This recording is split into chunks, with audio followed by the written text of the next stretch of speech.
Smart Ideas, c'est notre rubrique consacrée aux startups éco-responsables. J'accueille Pascal Lavore, bonjour. Bonjour Thomas Hugues. Bienvenue, vous êtes le cofondateur d'Aqualio, créé en décembre 2024 avec Bernard Houtin et Jean-Baptiste Micoulot. Mais vous travaillez dessus depuis un peu plus longtemps. C'est quoi l'idée? L'idée, c'est né à l'été 2022 en Nouvelle-Aquitaine avec les incendies sur le bassin d'Arcachon, mais pas que. On avait des incendies dans les monts d'Arrée, des inondations, la sécheresse. Donc on s'est dit, il y a quelque chose à faire avec l'eau de pluie. Il devient urgent et vital d'utiliser l'eau de pluie comme alternative, puisque l'eau devient rare, même en France. Voilà. Donc la genèse d'Aqualio est arrivée à ce moment-là. Et alors c'est quoi? Qu'est-ce que vous proposez comme produit? Alors, notre ADN, c'est de dire arrêtons de mettre de l'eau potable dans les toilettes. Sur les 150 litres d'eau qu'on consomme chaque jour, il y en a au moins 40% qui n'a pas besoin d'être potable.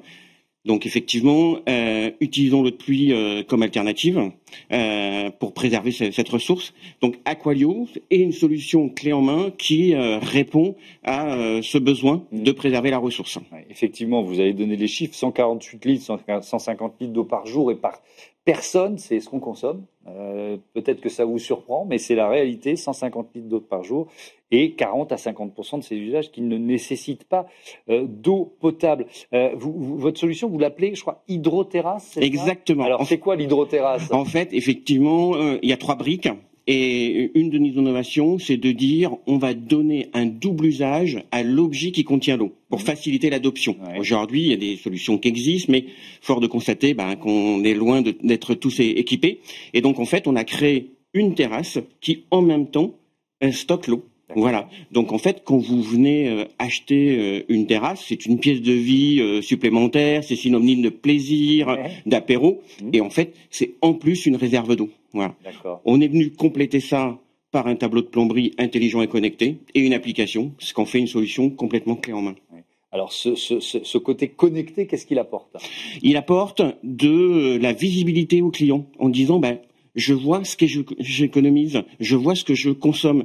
Ça va nous permettre aussi d'année en année de les accompagner, de leur donner des conseils. On se connecte aux arrosages automatiques du marché. Donc quelqu'un qui va vouloir déclencher son arrosage en début d'après-midi, on va lui dire mais non, plutôt en fin de journée, ou encore mieux, il va pleuvoir demain. Donc aucun intérêt. Et surtout, ils voient l'économie d'eau qu'ils font. Ouais. Alors et justement, puisque on parlait de chasse d'eau, mais cette eau, est-ce qu'il y a besoin de faire des travaux pour connecter l'eau que vous récupérez à un réseau qui est le réseau existant dans une maison ou dans un appartement? Alors effectivement, il y a forcément une différence entre la construction neuve et de la rénovation. Mais tout d'abord, la surface de captage, on utilise la toiture, donc là pas de changement. La gouttière, pas de changement. Et ensuite, on vient stocker par gravité sous la terrasse. Et donc là, on terrasse de façon très classique. Ensuite, là, on vient faire un raccordement justement à notre panneau de plomberie. Et par contre, on va utiliser la canalisation existante dans la rénovation. Donc, il n'y a pas de double canalisation. C'est souvent une de nos questions. Une des questions. Voilà. Et en fait, la deuxième question, c'est de dire, oui, mais si j'ai plus d'eau dans les réserves, est-ce que j'ai une continuité de service? Oui, effectivement, puisque on a ramené l'eau potable dans ce tableau de plomberie. Et si, malheureusement, il n'y a plus d'eau dans les réserves, on vient basculer automatiquement sur l'eau potable pour assurer la continuité de service à nos clients.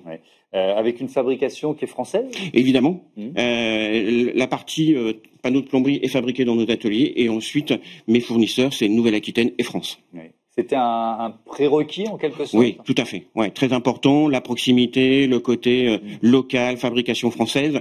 Ça fait 20 ans que je fais de l'industrie, c'est important pour moi et pour les 3 cofondateurs. Et ça permet de tenir des coûts malgré un sourcing 100% français, parce qu'on va dire toujours oui, mais c'est plus cher. Oui, alors parce qu'on a poussé la conception, effectivement, l'éco-conception, on pourrait dire, parce que justement nos réserves aujourd'hui, on les a créées en 2 morceaux pour pouvoir les empiler, pour éviter de transporter du vide.